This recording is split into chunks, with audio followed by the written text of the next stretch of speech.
In our Health Lead today, FDA vaccine advisors are currently studying the data and preparing to meet in 2 weeks to discuss whether to recommend emergency use authorization of Pfizer's COVID vaccine for kids 6 months to 4 years old. CNN's Nick Watt reports talk of the youngest getting shots is renewing the debate over ending restrictions.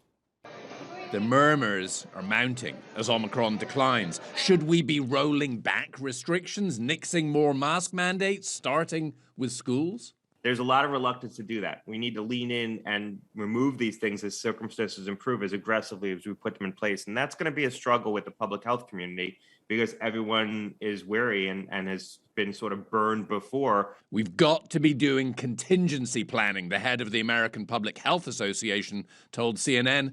Maybe the COVID task force lays that out for the nation. That White House task force just met last hour.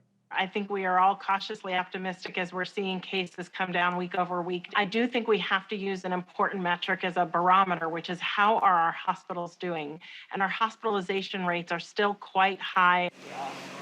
The average daily case count fallen by a third in just a week, still very high, and more than 2,500 people are dying every day on average. That number still rising.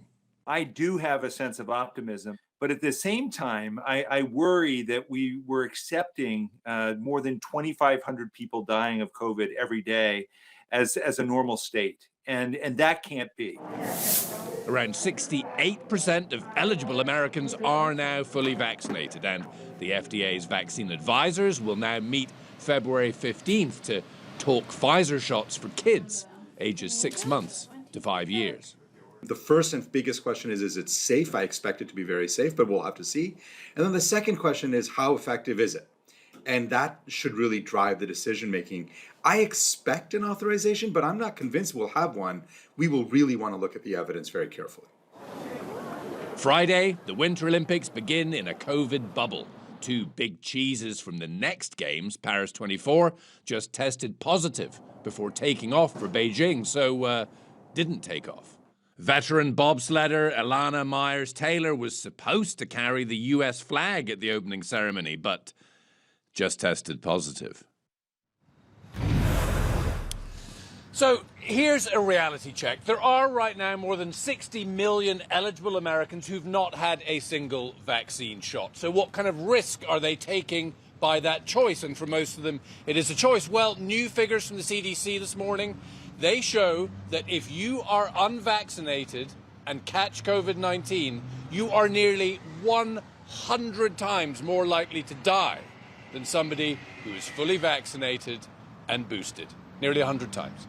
All right, Nick Watts, thanks so much. Joining us now, Dr. Megan Ranney. She's a professor of emergency medicine and the Associate Dean of Public Health at Brown University. Dr. Ranney, good to see you. Only about 22% of kids 5 to 11 are fully vaccinated. So what does the Biden administration and what do governors need to do to make sure that this younger age group, 6 months through 4 years, gets vaccinated at a higher rate than that once the vaccine has been approved? So we need to keep working on vaccination rates, not just among this new young group who is soon hopefully going to be eligible for vaccines, but also among the 5 to 11-year-olds and 12 to 17-year-olds who've been eligible for vaccines for months at this point. I think that there's a twofold strategy that's needed. The first is that we need a lot of education for parents to reassure them of the safety of this vaccine and also the necessity of the vaccine, to talk about the really real negative effects of COVID on kids, not just hospitalization and death, which of course are less likely in kids, but also the ramifications for learning, for being able to go to school, and the ramifications for the larger community. So that's part one. The other part that we need is that we need to make it really easy. We need to make this part of not just the normal pediatric visit, but also available in other settings as well, because of course, most kids only go to the pediatrician once a year. So we have to set up systems so that parents can show up and get these vaccines where they're taking their kids anyhow, places like schools or grocery stores or pharmacies. It sounds as though health officials still obviously have a lot of work to do to convince parents to give young kids a vaccine. Would you support schools imposing a mandate? Absolutely. And we know that New Orleans School District has already imposed mandates. Let's be clear, we mandate lots of vaccines for kids. It's a way both to protect the community and to protect those individual kids. We have mandates for tetanus and diphtheria, whooping cough, measles, mumps, and rubella, and many other vaccines before kids can start kindergarten. This is another vaccine that is both safe and effective, both on an individual level and on a community level. And vaccination is really the best tool that we have to keep kids in school.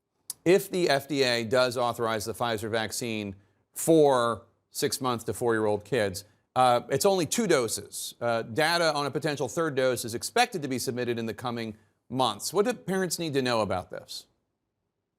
So this is the big unknown, is whether or when kids in that 2 to 4-year-old group will be required to get a 3rd dose. The important thing for parents to know is, first of all, now I will say with the caveat that I have not personally seen the data yet, but based on the reports, first of all, this vaccine will be safe. Second of all, there is a possibility that kids will need a 3rd dose, but of course, adults are needing 3rd doses also, so that wouldn't be outside of the norm. So what parents should take away is they'll bring their kids in for that normal 1st dose and then another dose 3 weeks later. And then there's a possibility that a 3rd dose may be needed a couple of months after the 2nd. What would you say to any parent out there who's thinking, well, maybe I'll wait to get my kid vaccinated until all 3 doses have been authorized? Why not get started, right? Why wait? You know that there's going to be a couple of month waiting period to get your between the 1st dose and the 3rd regardless. There's no reason to not get started now. And every dose that you get helps augment your protection. It's the same thing that we've seen in teen and adult doses, where the 1st dose provides some protection, 2nd dose, better yet, and then a 3rd dose might be needed to augment the immune system, particularly in the face of the Omicron variant. The Surgeon General told CNN yesterday he feels more optimistic about getting back to some sense of normal, more so now than he has at any other point in the pandemic. Do you agree? I feel optimistic about getting back to normal, but you know what, Jake? I felt optimistic last May and June also, right? We were all talking about July 4th, things going back to normal, hot back summer. We failed to predict, of course, that Delta was going to come to the US. And then last fall, we thought we'd get through the Delta surge, and then Omicron surprised us. So I am very hopeful. I am certainly optimistic, but it is a cautious optimism because there is a lot of the country and a lot of the world that is not yet vaccinated. We have no way to predict when new variants are going to come about. And unless we put in place those measures to predict surges, to track variants, and to be ready to react if and when there is another dangerous variant, we could end up right back in the same situation.